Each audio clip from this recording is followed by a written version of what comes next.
திருச்சி மாவட்டம் துறையூர் அருகே பிரதமர் நரேந்திர மோடிக்கு கோயில் கட்டி வணங்கி வரும் விவசாயி ஒருவர் அனைவரது கவனத்தையும் ஈர்த்துள்ளார். எரக்குடியைச் சேர்ந்தவர் விவசாயி சங்கர்.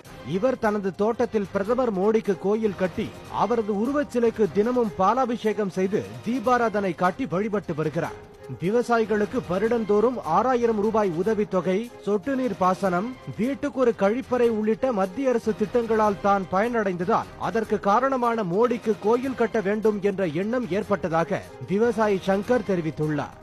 வருஷத்துக்கு 6000 ரூபாய் விவசாயின்னு மோடி ஐயா அவர்கள் ஒதுக்கியிருக்காங்க. அந்த பணமும் என் அக்கௌண்ட்ல ஏறி இருக்குதுங்க. இப்படி அனைத்து திட்டமும் அவர் செஞ்சது எனக்கு ரொம்ப பிடிச்சிருந்தது. இவருக்கு ஒரு கோயிலை கட்டி வச்சு பார்க்கணும்னு சொல்லி ரொம்ப ஆசை. ஆனால் எனக்கு பொருளாதார எனக்கு ரொம்ப நெருக்கடியாக இருந்தது. மழை இல்லாத 2-3 வருஷம் விவசாயம் இல்லை.